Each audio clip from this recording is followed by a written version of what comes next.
নমস্কার বন্ধুরা, সুস্বাদু হেসেলে সকলকে স্বাগত জানাই। আজকে আমি একটা নিরামিষ রেসিপি, একটু চাল কুমড়ো আর সঙ্গে একটু মিষ্টি কুমড়ো আর মুগ ডাল দিয়ে আমি একটা ঘন্ট করে দেখাচ্ছি। চলো আমরা শুরু করি। এর মধ্যে আমি চাল কুমড়ো একটু কুচি করে রেখেছি, আর সঙ্গে একটু মিষ্টি কুমড়ো, আর এই যে মুগ ডাল, সঙ্গে দুটো তেজপাতা, আর ফোড়নের জন্য দুটো শুকনো লঙ্কা আর কিছু কাঁচা লঙ্কা আমি ঝালের অনুপাতে রেখেছি। চলো আমরা শুরু করি। আমি এখানে কড়াই বসিয়েছি, একটু আমি সাদা তেল দিয়ে দিলাম পরিমাণ মতো, 2 টেবিল চামচ আমি সাদা তেল দিয়ে দিলাম।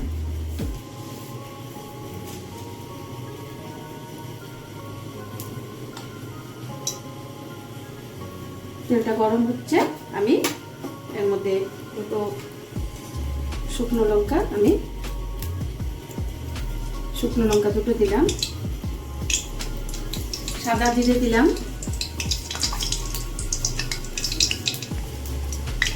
ছোট চামচের 1 চামচ সাদা জিরে দিলাম, আর আমি এই তেজপাতা দুটো আমি দিয়ে দিলাম। এরপরে আমি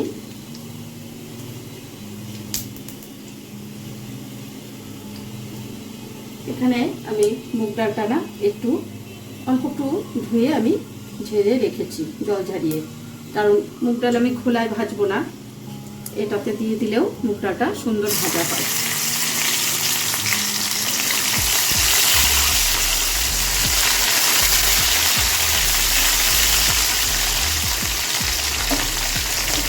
মুগ ডালটা একটু লাল হয়ে ভাজা হলে তারপরে আমি চাল কুমড়োটা দিয়ে দেবো। ডালটা একটু ভাজা হচ্ছে, আমি চাল কুমড়োটা আমি দিয়ে দিই।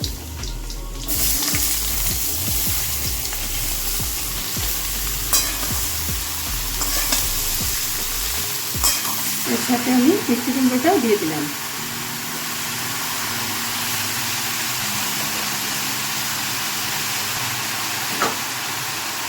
আমি একটা গোটা চাল কুমড়ো নিয়েছি, আর একটা মিষ্টি কুমড়ো 4 ভাগের 1 ভাগের অল্প নিয়েছি।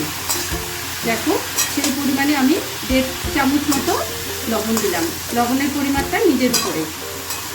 নিরামিষের দিন বন্ধুরা এই রান্নাটা করো, সবার বাড়িতে নিরামিষের দিন অল্প বিস্তর নিরামিষ রান্না ভালো করে করতে ইচ্ছা করে।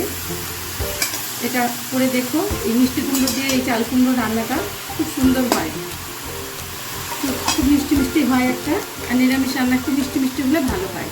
আমি এখন এর মধ্যে পরিমাণ মতো হলুদ দিয়ে দিলাম। হলুদটা খুব একটা বেশি আমি নিরামিষ রান্নায়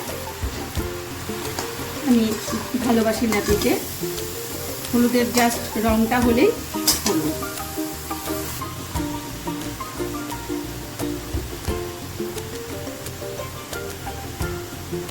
এখানে 4-5টা লঙ্কা আমি দিয়ে দিলাম ঝালের জন্য।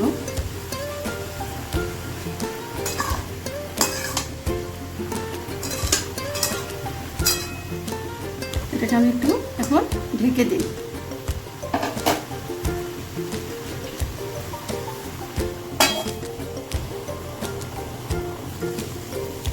আমি এর মধ্যে এখন একটু ছোট চামচের 1 চামচ আমি এখন জিরে গুঁড়ো দিয়ে দিলাম।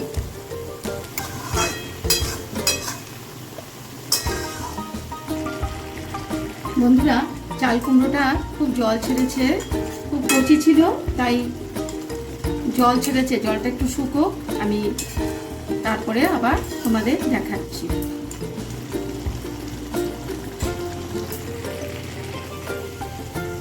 দেখো বন্ধুরা, আমার এটা চাল কুমড়ো ঘন্টটা হয়ে এসছে প্রায়। চাল কুমড়োটা ভালো সেদ্ধ হয়ে গেছে, মিষ্টি কুমড়োগুলোও সেদ্ধ হয়ে গেছে। আমি এর মধ্যে এখন এই একটু আদা আমি কুড়িয়ে রেখেছি, এইটুকু আদা আমি এই 1/2 চামচ মতো আদা আমি দিয়ে দিলাম, আর আমি দিয়ে দিলাম একটু ঘি। তো বন্ধুরা, যারা আমার চ্যানেলটা তোমরা সাবস্ক্রাইব, তাদের আমি অনেক অনেক আন্তরিক ধন্যবাদ জানাই। আর যারা করোনি তাদের বলবো প্লিজ চ্যানেলটা আমার সাবস্ক্রাইব করো, আর বেল আইকন প্লিজ প্রেস করো, যাতে আমার ভিডিওগুলো তোমাদের কাছে তাড়াতাড়ি পৌঁছে যায়। আর আমার সাথে থেকো, তাহলে আমি নানান রকম ভিডিওগুলো রান্না তোমাদের কাছে পৌঁছে দিতে পারবো।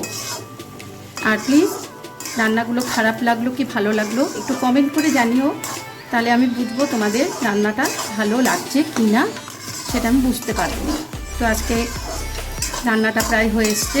এই রান্নাটা বন্ধুরা নিরামিষ যেদিনকে খাবে সেদিনকে একটু করো, বেশি কিচ্ছু লাগে না দেখলেই। আর যারা নতুন রান্না শিখছো তাদেরকেই আমি বলবো, তারা এই রান্নাটা করলে তোমাদের অত ঝক্কি পোয়াতে হবে না, বিশেষ কিছু ঝামেলার কিচ্ছু নেই। আর এই ঘি দিয়ে আর এই লাস্টে আদা বাটাটা দিয়ে রান্নাটা শেষ করো, কারণ আদা বাটার গন্ধটা নিরামিষ রান্নাতে খুব ভালো লাগে।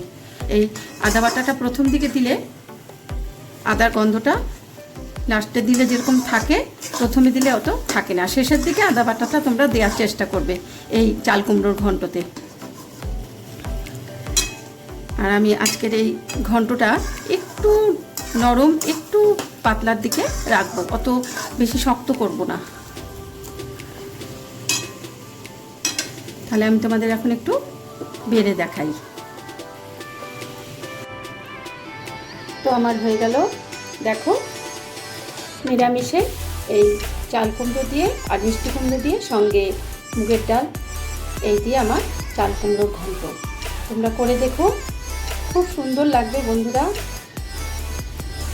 তারপরে আমাকে কমেন্ট করে জানিও তোমাদের রান্না কেমন হয়েছে। আর প্লিজ সাথে থেকো।